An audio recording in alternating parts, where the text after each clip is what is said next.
So, you've been hearing this magic phrase, easy PR in Australia.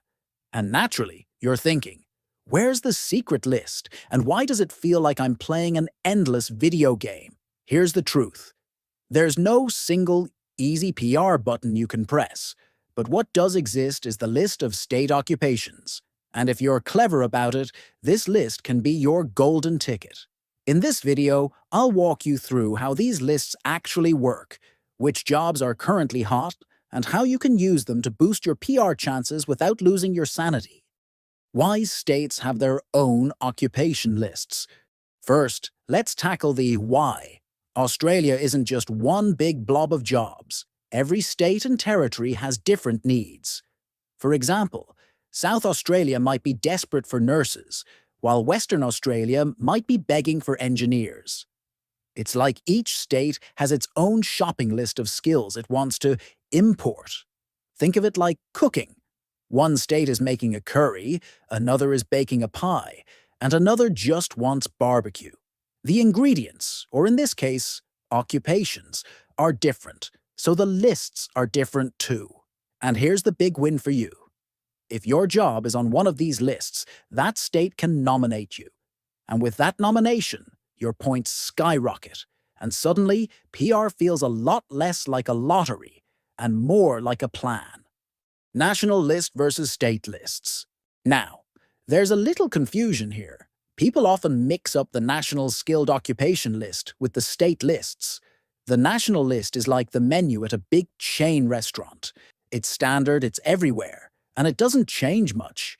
The state lists, on the other hand, are like those secret specials that only locals know about. And sometimes, those specials are much tastier. So, while your job may not be on the national list, or it might be buried under 50,000 other applications, it could still be in demand in a specific state. That's where the opportunity comes in. How state nomination helps. All right, let's say you're a civil engineer. On the national level, you're competing with an army of other civil engineers all trying to squeeze through the same tiny door. But guess what? Tasmania might be screaming, "Send us engineers! We're drowning in projects." If you apply through Tasmania's occupation list, suddenly you're no longer in that overcrowded national queue. You're in Tasmania's queue, and it's much shorter. And with nomination, you often get extra points. 5 for a state nomination on a 190 visa, or just the nomination pathway itself for a 491 regional visa. Those points can make the difference between waiting forever and finally getting an invitation. Now let's be honest.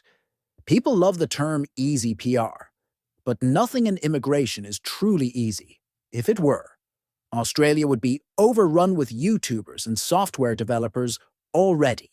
What's actually happening is this. The state lists reduce competition. That's the real magic. Instead of wrestling for scraps at the national table, you're choosing a state that's actually hungry for your skills.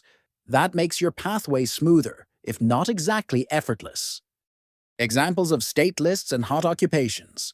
Let's dig into some current trends. And remember, these lists change often. What's hot today might be cold tomorrow, so always double-check. But as of now, here's what states are shouting about. Australia's states and territories all have their own flavour when it comes to skilled occupation lists. In New South Wales, the focus is broad, but competitive. Everyone wants Sydney, and with IT professionals, engineers, accountants, and health workers in demand, it feels a bit like applying for a job at Google. You know you're not the only one trying. Victoria, on the other hand, leans heavily into STEM, health, and education. If you're in research, medicine, or high-tech fields, you're in luck. They've also been known to give preference to those already working in the state, so being in Melbourne gives you an edge. Queensland tends to shape its list around regional demand. Construction managers, civil engineers, health professionals, and trades often feature, but some occupations are restricted to people already living and working there, which means it pays to read the fine print. South Australia is the overachiever of the group, with one of the biggest occupation lists around.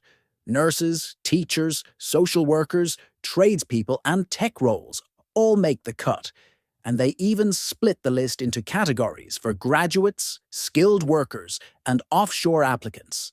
If you want choice, this is one of the friendliest states to apply through. Western Australia is driven by mining and resources, so their list often shouts for nurses, engineers, health workers, and trades. If you're in one of those industries, it can feel like WA is rolling out the red carpet for you. Tasmania may be small, but it's a surprisingly accessible option, especially for those already studying or working there. Life is quieter, the scenery is stunning, and for many people, it becomes the sneaky shortcut to securing a pathway. The Northern Territory keeps things wide open because, let's be honest, not everyone is lining up to move there. Teachers, tradespeople, health professionals, and even hospitality managers are welcome, and if you're willing to live in Darwin or Alice Springs, your chances are much higher. And finally, the ACT takes its own unique approach with the points-based matrix system. It looks beyond just your job title and considers things like work experience and how long you've been living in Canberra. It's precise, but if you fit the criteria, it can be a very effective route. Strategy for picking a state. So how do you actually use these lists without going cross-eyed from all the PDF downloads? Here's the trick. Don't just chase the biggest city. Everyone wants Sydney and Melbourne. But smaller states often have wider lists and less competition. If your goal is PR, not just living in the cool cities, consider places like South Australia, Tasmania, or the Northern Territory, and think long-term. A few years in a regional state doesn't mean you're stuck there forever. Many visas let you move around once you secure PR. So, don't let location scare you off from a faster pathway. People spend years preparing documents but never actually apply. By the time they're ready, their job has vanished from the list. Also, states often have extra requirements, like minimum work experience, studying in the state, or being already employed there. The emotional side of it. I get it. Immigration feels like you're constantly chasing a moving target. One month, your job is in demand. The next month, it's gone. It can be frustrating, and many people give up too soon. But remember this, the state lists are designed to help you. They exist because Australia genuinely needs those skills. If you align your career and timing with the right state, you're not just applying for PR. You're solving a real shortage. That's why these nominations work. When it comes to state nomination, many applicants quickly realize that the process isn't as simple as it looks on paper. Competition can be fierce, especially in popular states where everyone seems to be applying at once. Even if your occupation is on the list, you're still up against thousands of others trying their luck.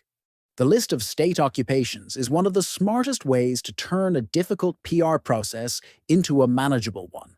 It's not about easy. It's about easier compared to the national pool. If your skills match a state's problem, your PR journey gets a whole lot smoother. So, pull up those lists, highlight your occupation, and start planning. Forget chasing easy PR. Start chasing smart PR. That's the real hack.